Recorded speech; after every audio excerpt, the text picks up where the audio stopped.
Hello, and welcome to this Pitch to Peer presentation. This is the entry for Group 17, and the respective participants are Alexander, Jasper, Renee, and Amaro. And for this presentation, we'll be looking at greenhouse gas emissions for respective diets. Now, just for some background, greenhouse gas emissions pose a major threat to human society because they breach on planetary boundaries, which are essential to maintaining the Anthropocene. Now, this is mainly achieved through climate change and the greenhouse gas effect. So we really need to consider ways of reducing this threat. And one of the most proposed ways of doing this is adjusting our diets. Therefore, we were assigned the task of looking at greenhouse gas emissions in various diets and seeing what comes of it. So we decided to select the vegan, the vegetarian, the Mediterranean, and the Dutch national recommended diet. We decided then to select organic and conventional farming, the comparison between the two as our extension, and we're going to look at vegetables as our particular food group. Now, moving on to the particular diets. Starting with the vegan diet, if you look at our table, you get some insight into our thought process and our calculations. But basically, we came up with values of carbon dioxide emissions in kilograms per day, and we portioned our particular food groups into 100 grams. Now, if you look at, let's say, the proportions and the results, you'll find that food groups such as vegetables or grains, mostly vegetables or fruit rather, would have much lower CO2 emissions. And this is really because of the type of product that they are. These are vegetable-based products, or plant-based products rather. And therefore the inputs are probably less likely to cause carbon dioxide emissions.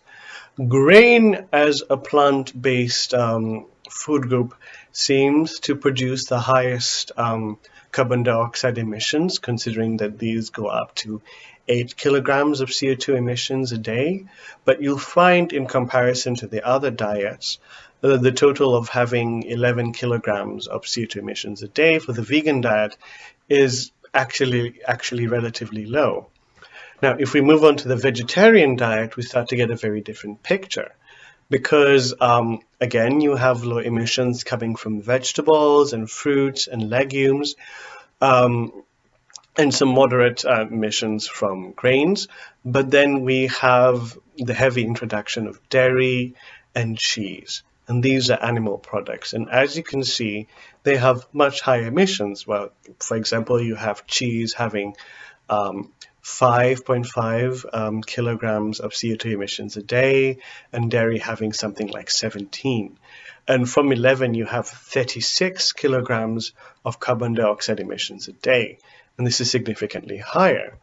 And interestingly, if you move on to our next diet, which is the Mediterranean diet, which is quite common in, the Mediterranean, especially in countries such as Greece, you'll actually have lower emissions than in the vegetarian diet. And this is because of the proportions of the food groups. Yes, you have poultry, yes, you have dairy, yes, you have fish, but a large majority comes from vegetables and grain. And as also the proportions of each. So you'll have a very high proportion of vegetables, therefore you'll have fewer emissions. And then we move on to the Dutch national recommended diet, which is basically what the Dutch government recommends to citizens to have a nutritional and balanced diet. And from this, we see a great increase in CO2 emissions. And this really comes from things such as meat, cheese, and milk. Again, animal products.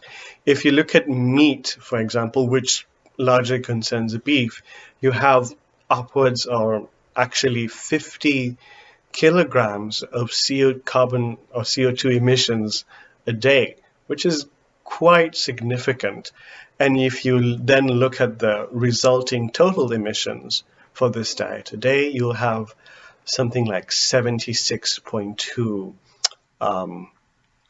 kilograms a day, and that's quite significant compared to the numbers that we had. And if we just really have a greater overview of what we're dealing with, if we compare them side by side, you'll see that the vegan actually had the least amount of emissions because of the plant-based food groups that were there and the proportions. And if we look again at the Mediterranean diet, we have low emissions because of proportions, even though there were some animal products in there. And then you have the Dutch diet, which is way higher than all the other three because of higher proportions and the presence of particular animal products. So now that we've established this on a more general scale, including all the food groups and finding the totality of all the greenhouse gas emissions, it's time to look at our extension. And for our extension, we thought it would be very interesting to look at organic farming versus conventional farming, because organic farming really has this reputation of being a sustainable alternative. And in our research, we discovered that organic farming, especially vegetables, because our selected food group to work with in this case is vegetables, we found that within the case of vegetables, there's a 15% reduction in greenhouse gas emissions. As you can see from the lovely diagram that is present here, it may not be as clear, but if you look at vegetables particularly, you have a 15% reduction in greenhouse gas emissions. And this can be translated into our diets. So we look at the vegetables as our food group for each of the diets, and then let's say vegan, we had our value, which is 0.5 kilograms of CO2 emission, carbon dioxide emissions in kilograms per day, and then you have a 15% reduction in that, and then you have a new value of 0.4, and you do that for every single category. And the result and the observable result is quite straightforward. The fact is, or rather what was discovered, is that if you employ organic farming methods, you will have a reduction in greenhouse gas emissions. It's also important to mention that when we were calculating the greenhouse gas emissions for the diets, notwithstanding the extension, we did calculate those under the assumption of, or rather for conventional farming, so that's why we were just able to apply the 15% reduction. And then you start to ask yourself, why is it that organic farming methods would lead to lower greenhouse gas emissions? And this really comes about because of the methods that are employed within organic farming. And this really, an example of looking at this would be to look at the inputs. If you look at the inputs for conventional farming, you have a lot of fertilizers involved, and these are usually synthetic. And if you look at the production of synthetic fertilizers in comparison to organic farming, whereby you would incorporate or rather try to mimic natural cycles within nature, or use alternative methods or less synthetic fertilizers, and you compare that to conventional farming, you have high emissions because of these fertilizers, especially in the production of the fertilizers themselves. It's not a direct impact, but it is a contributor to the greenhouse gas emissions. Also, again, if you look at organic farming, you have less pesticide use, and pesticides are responsible for greenhouse gas emissions. And if you combine all these input factors, it's quite plausible to have a 15% reduction in greenhouse gas emissions.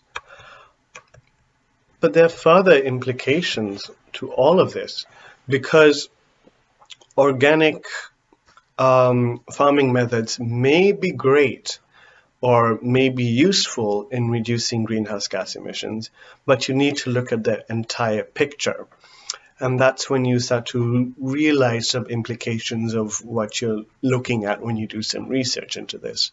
For example, if you look at organic farming methods, you see that there's a vast amount of land use that is required for this, because you, well, want to grow things organically.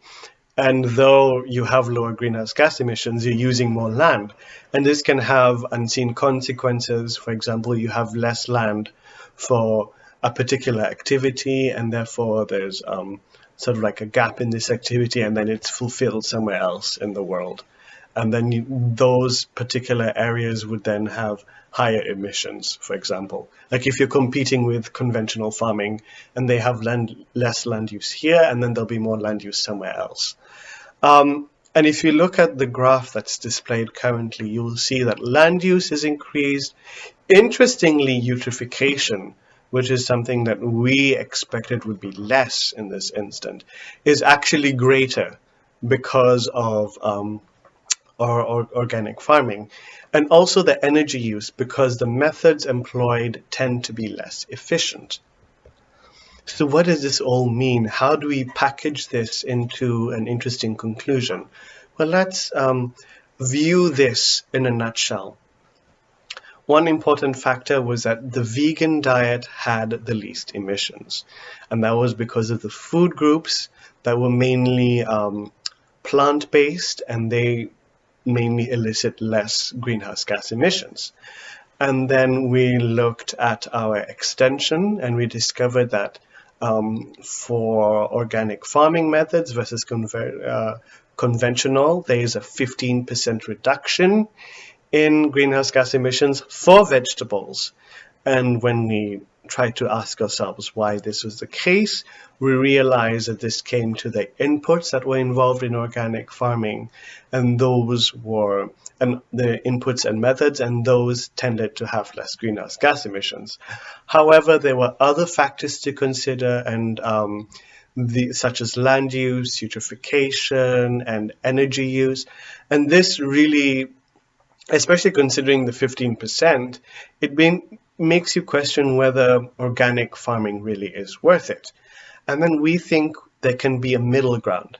When you looked at the vegan diet, there was really a considerable reduction in greenhouse gas emissions as compared to, let's say, the Dutch National Recommended, or the Mediterranean, or the vegetarian. So using the reduction in greenhouse gas emissions for the vegan diet, and then employing a conventional farming methods for vegetables, especially considering that the vegan diet largely consists of vegetables, so that's something important to consider. You have this good combination of reduced greenhouse gas emissions, and even if you're compromising on the decrease by not employing organic methods, we feel that this is compensated within selecting the vegan diet. And then you have the upsides of conventional farming, where you have more efficient use, and you have more efficient land use, more efficient energy and land use. And this really combines to form an effective diet that not only has or presents less greenhouse gas emissions, but is more conscious on the larger environmental scale. Thank you very much for your attention.